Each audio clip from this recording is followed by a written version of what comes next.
Hey YouTube, this is Forward Dividends. Happy Labor Day. Days like this remind me of why I'm doing what I'm doing in terms of my investment strategy, saving money for the future for myself and my family. Thought I'd just spend a couple minutes, give you a quick background on myself, the channel here, what you should expect in terms of content, frequency of posting, etc. Also, could let you know about my website, www.forwarddividends.com. I'll be blogging there a couple times a week. So far, I just have a few posts up there. And then also, if you choose to, you can also follow me at Forward Dividend on Twitter. Pretty active there as well. Definitely, there's a whole lot of money Twitter folks out there. I'm not going to be here to sell you anything. I promise you that. Like, I'm not going to be an affiliate for other folks. So, don't worry about trying to reach out to me on that, guys. I'm not looking to do that. I'm trying to be here to provide value to you, the investors out there, provide you some insight from things I'm aware of. Right, I have a personal finance and accounting background, so I try to use that to my advantage when I'm looking at investments, specifically dividend investments, because I tend to like to get that return of capital on my investment on a yearly basis at a minimum, ideally monthly or quarterly as well. I want to walk you guys through at some point. We'll go through like what's in my portfolio currently, what stocks I like to hold, etc. And then we're gonna go into the weeds there, and then also just the different investment vehicles that I have and choose to use to help me get to my end goal. Right. So a little bit about me. I've been in finance accounting for about 18 years now since I graduated from college. So in my early 40s, my wife and I have two boys. My wife's a school teacher here, and then I have two sons. One's 12, one's 8.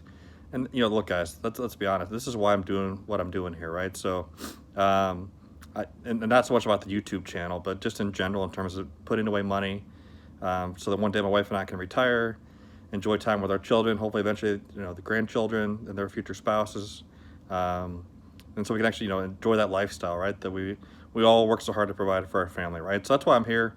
If that's something you guys are looking to do as well, then feel free to follow me along. Like I said, subscribe to my channel and leave comments. We can have a good interchange. I don't want this just to be a one-way communication, you guys hearing from me.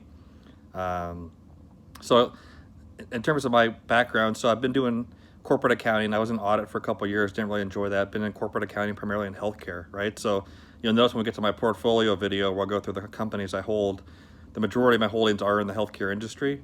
And it just so happens healthcare has quite a few dividend aristocrats, right? So we'll go through all what all that means. A lot of you guys are probably already aware what that means, but we'll go through all that, why I tend to favor dividend aristocrats in terms of stocks to hold, because I just like that consistency, right? So one thing, if you guys are accountants or know an accountant, we love status quo. When things change, we're adaptable, but we prefer to have things stay exactly the same. I mean, if you knew right now what your tax rate would be, you maybe invest in a certain way. You would be using Roth versus traditional, or just using a taxable account if you knew exactly what was going to happen in the future. Accountants would love it, but it would be probably not good for the industry, because obviously tax accountants make a ton of money off trying to do strategy and planning for these contingencies. So, but in corporate accounting, we love things to be status quo. You always hear the market hates uncertainty, right? So for those of you that invest, right, that's where Mr. Market comes into play.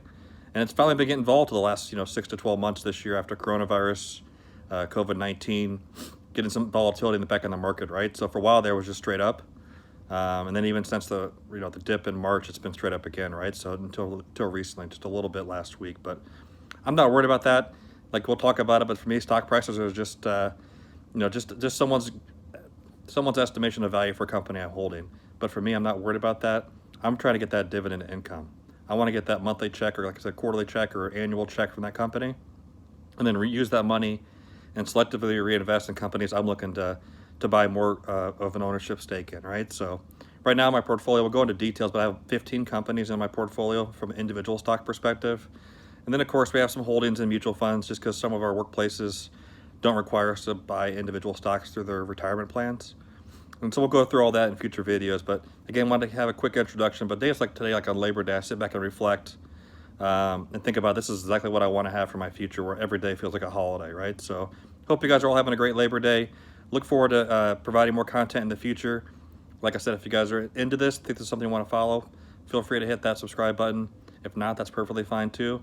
Feel free to watch the videos at your leisure. If you want to just check in every now and then, that's fine as well. But again, I hope you guys are doing well. I hope you guys are all making great investment choices out there, not speculating on some of these get-rich-quick stocks. some of the technology stocks, which I know some of them are going to be great long-term hold for some folks, but I've been around long enough to know that some of those are going to end up poorly, right? So I feel bad for those that are going to, buy at the peak and get taken a little bit, right? So not my investment style. Nothing wrong with it for those of you that choose to do that. I'm not dogmatic about it one way or another, but I'm going to go through kind of what my preferences are and why they are that way. So again, feel free to follow me along. Look forward to talking to you guys soon. Have a great day. All right, bye.